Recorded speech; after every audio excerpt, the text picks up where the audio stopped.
I think when it comes to early season fishing, um, pulling flies is the out and out method by a country mile. And rather than fishing with teams of flies, personally, I much prefer to fish with just the one. And mine's is always a blob, sunburst blob. Um, Literally takes some beating. Let me explain. As my mate Rob gets set up, he's pulling as well, but he's on a die tree. Um, he's sort of new to competition fishing straight away, booby and a blob, and a long leader. That's his setup.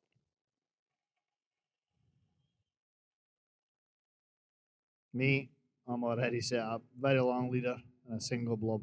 Bit bumpy, mind, but let's see how we get on. That's my setup. Single blob, very long leader, and a stiff action rod because I want to be able to pull in at fish. You'll notice I've got a loop on the end of my line. I don't use braided loops either. Just helps with turnover. So we're lined up and we're drifting onto Lincroft Point, popular bit early season in Draycote. You can see it's really bouncy. I just pulled a load of line off my reel there. There's different lines for pulling early season. And for me, there's specific lines that I use for actually pulling the single blob. But you see my pulls are consistent. They're always the same. They will get faster when the water warms up, but early season, just sort of steady 2 foot, 2.5 foot pulls is what I'm doing. And on each pull, I'll lock the line with my finger, which I'll explain a little bit later. When I hang, I always hang for like 2 seconds, just lift the rod for 2 seconds and then strike before getting into the forward cast. Now, I mentioned lines. For me, there's 3 that you need for the single blob for fishing a single fly. And for me, it's the old Airflow Dye 540 Plus. It's got a little bit of stretch in it, but no much. It gets a little bit tangly at times, especially the running line because it's quite thin. However, just a phenomenal line to fish and cast miles with it. The other one, when I'm fishing slightly deeper water, is a Rio Sweep. They're actually called Clean Sweep, and that's a sink 4, sink 6, and an interhead, and that's obviously got a sweeping motion in it, so it pulls the flies down and up. So you've got the angles. I was just pointing there because I'm coming right on at the point, which is obviously the good bit. The other line that I fish, when the fish are a little bit higher up in the water, when they're shouting a little bit higher up, is an old-fashioned graze line called a depth finder. And the only thing I can liken that to is like a dye 4. So it's a sort of in-between line for fishing higher up in the water.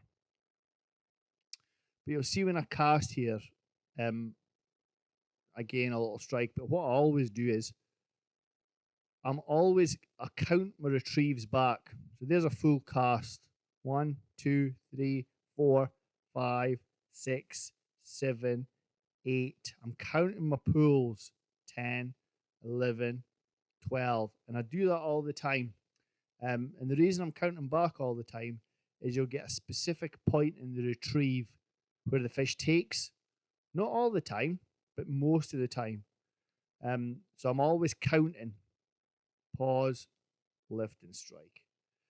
So we were originally in Biggins, and you can see E-Boy and Lincroft Point. So I'm just drifting onto Lincroft Point here. I'm getting closer, right to where the fish are. So again, I'm counting back, always counting when we retrieve. And I always lock my line as well. You see my fingers moving. We'll look at that a bit closer later. But I'd had a couple of fish here, and as you can see, I've got anchored boats already.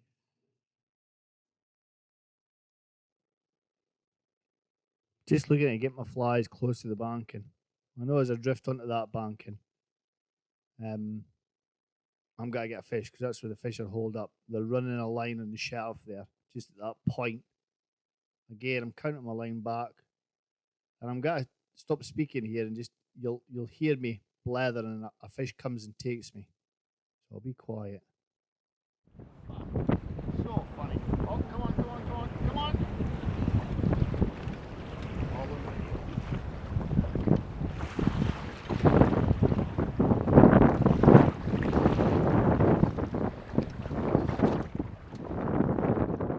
So I knew that fish was coming.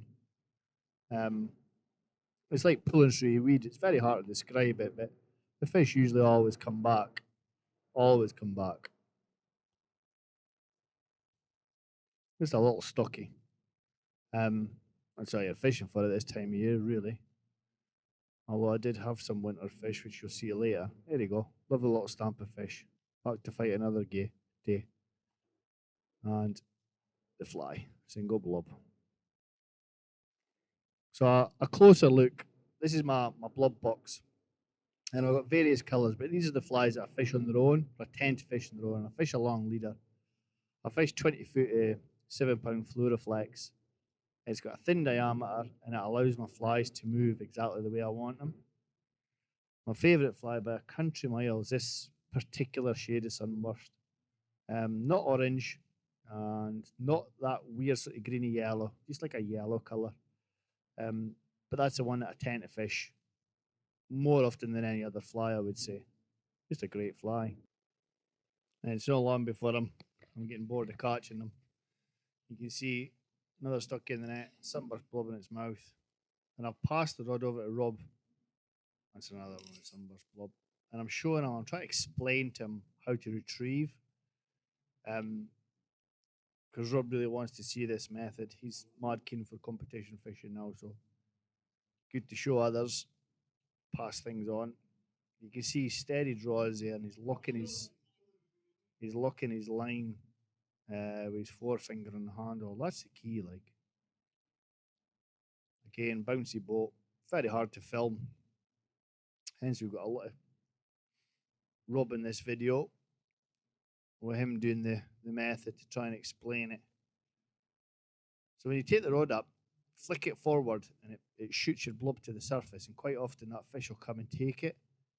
Because you've got such a long leader, when you pull that line and roll it, the fly comes up, doesn't come out of the water. You can see there we're about 60 to 100 yards off the bank, 8 to 10 feet of water. A really good depth of water. Perfect, keep it there. It's not long. Right, put them back for me, buddy. Rob's actually getting. Again, I'm trying to explain to him here about locking his finger. Watch that tip of line. That's why a stiff rod's better. You just feel everything so much more. Lock that finger every time you retrieve. When you retrieve, stop, lock the finger. Stop, lock the finger. Stop, lock the finger. And we'll get a better look at that. So if a fish pulls back, basically once you've got that locked in, it'll hook itself. However, if you pull the line through loose hands, you'll get takes and you can lose them, you can miss them. Rob would miss quite a few, so it's just trying to explain to him about locking that in. But he soon gets it sussed.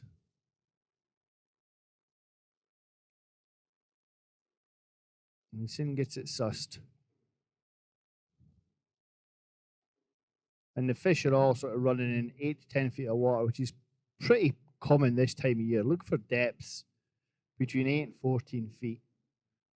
Ideally, you want to be looking over buzzer beds if you know the water, because the fish will be there. And although they're feeding on buzzers, they're never going to say no to a blob, trust me. This is a devastatingly effective fly. Well done, Bobby. Nice fish as well. See the blob in the net? Some beating that thing.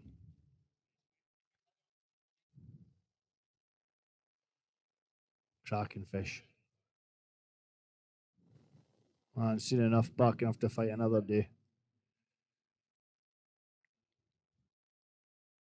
So it got a bit too bouncy down there, so we decided to have a move. We've moved up to we're at the school slips here, just off the Hensborough Banks. It's a lot calmer. The north side of the reservoir was really, really windy. And again, I'm back into that steady retrieve, locking my finger. Steady away, steady away. Always counting my retrieves when I get the take. So I'm actually just, we're at the school slips here. You can see the area on the map. That's where we're fishing. Again, same depth of water. 8 to 12 feet, something like that. Just the ideal depth. But a lot calmer on this side of the reservoir.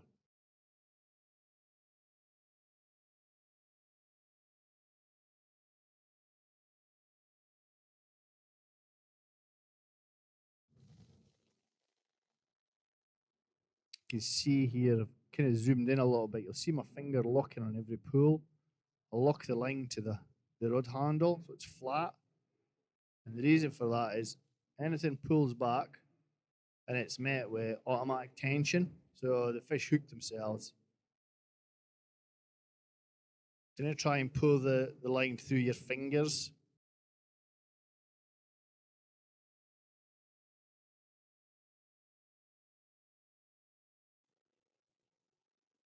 We hadn't been up there long, and I was into them again pretty quickly.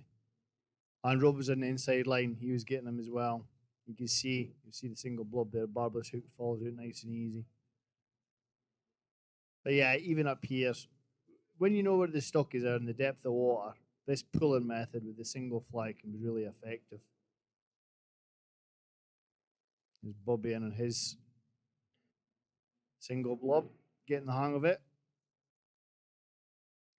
And it's just one of these methods. You just need to take your time, really take your time and get honed in on it. Count every retrieve. Yeah, if you're counting every retrieve, it's just the sport's consistent all day long. Although we caught a lot of stockies, there was one or two winter fish, including this cracker, really nice sharp tail, but it was mostly loads of these things for the day. Get your retrieve right, get your fly light, depth of water, and you've got to fill your boots. You'll get a specific point in the retrieve in various areas, and that'll be the taking point. Focus on that, and you won't go far wrong. You'll be heading back to the boat dock at the end of the day, a happy angler, or at least I hope you will. I really hope you enjoyed that. Please subscribe to my channel.